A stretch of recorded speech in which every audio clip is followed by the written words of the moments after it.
आज के लेक्चर से हम WordPress plugin development series start कर रहे हैं। इस सीरीज के अंदर हम सीखेंगे कि एक वर्डप्रेस का प्लगइन किस तरह से डेवलप किया जाता है। आज का लेक्चर इस सीरीज का पहला लेक्चर है और इस लेक्चर के अंदर हम सीखेंगे कि एक वर्डप्रेस का प्लगइन क्या होता है और हम वर्डप्रेस के प्लगइन्स क्यों डेवलप करते हैं। और ये जो कोर्स है इसको स्टार्ट करने के लिए आपको किन किन टेक्नोलॉजीज़ का पहले से पता होना चाहिए। इस कोर्स के अंदर हम जो वर्डप्रेस की जो ऑफिशियल डॉक्यूमेंटेशन है वर्डप्रेस प्लगइन डेवलपमेंट के हवाले से उसको एज अ रेफरेंस यूज़ करेंगे। उसकी वजह ये है कि ये जो डॉक्यूमेंटेशन है ये अप टू डेट होती है और जो वर्डप्रेस के लेटेस्ट वर्जन्स होते हैं उनके हिसाब से ये अपडेटेड होती है। तो सबसे पहले हम डिस्कस करते हैं कि वर्डप्रेस प्लगइन क्या होता है। तो जो ऑफिशियल डॉक्यूमेंटेशन है उसको अगर आप रेफर करें तो उसके मुताबिक plugins are packages of code that extend the core functionality of WordPress। तो सादा अल्फाज में ये है कि वर्डप्रेस CMS को जब आप इंस्टॉल करते हैं तो बाय डिफ़ॉल्ट उसके अंदर कोई फंक्शनैलिटी कुछ फीचर्स अवेलेबल होते हैं, जैसे कि पोस्ट हैं, पेजेस हैं, प्लगइन्स हैं, थीम्स हैं, उनको किस तरह से मैनेज करना है। तो अगर आप वर्डप्रेस CMS की फंक्शनैलिटी को एक्सटेंड करना चाहते हैं, मींस कि अपनी वर्डप्रेस वेबसाइट के अंदर कोई नया फीचर या कोई नई फंक्शनैलिटी ऐड करना चाहते हैं तो उसके लिए हम एक प्लगइन डेवलप करते हैं।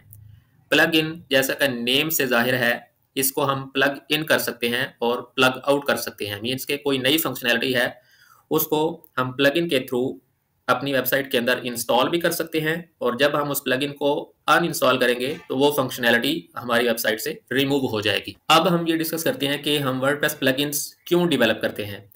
तो जैसा कि मैंने पहले डिस्कस किया कि वर्डप्रेस की फंक्शनैलिटी को एक्सटेंड करने के लिए या वर्डप्रेस वेबसाइट के अंदर कोई नया फीचर या फंक्शनैलिटी ऐड करने के लिए हम वर्डप्रेस प्लगइन डेवलप करते हैं। अगर हम वर्डप्रेस प्लगइन डेवलप नहीं करते और हम कोई नया फीचर अपनी वेबसाइट के अंदर ऐड करना चाहते हैं तो उसका तरीका ये होता कि हम वर्डप्रेस की जो कोर फाइल्स हैं उनके अंदर अपना नया कोड ऐड करें।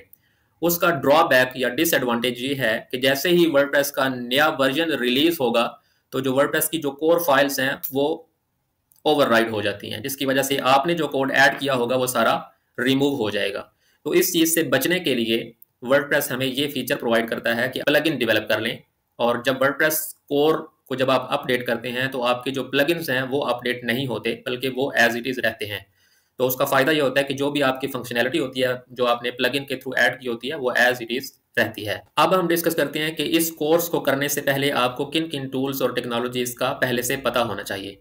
तो सबसे पहले आपको जो 3 बुनियादी लैंग्वेजेस हैं जैसे कि HTML है, CSS है, जावास्क्रिप्ट है और थोड़ी बहुत jQuery, ये लैंग्वेजेस आपको आनी चाहिए। अगर आपको ये लैंग्वेजेस नहीं आती तो आप हमारे चैनल कोडोप्लेक्स पे जाके उसके अंदर जो प्ले लिस्ट है इन कोर्सेज के लिए वो आप देख सकते हैं। आप HTML और CSS वहाँ से सीख सकते हैं। इसके अलावा वर्डप्रेस की जो मेन लैंग्वेज है वो PHP है और PHP लैंग्वेज आपको आनी चाहिए। इसके अलावा आपके कंप्यूटर पे लोकल होस्ट इंस्टॉल्ड होना चाहिए और लोकल होस्ट के अंदर आपके पास एक वर्डप्रेस की वेबसाइट डेवलप्ड होनी चाहिए जिसके थ्रू आप अपने प्लगइन को टेस्ट कर सकें।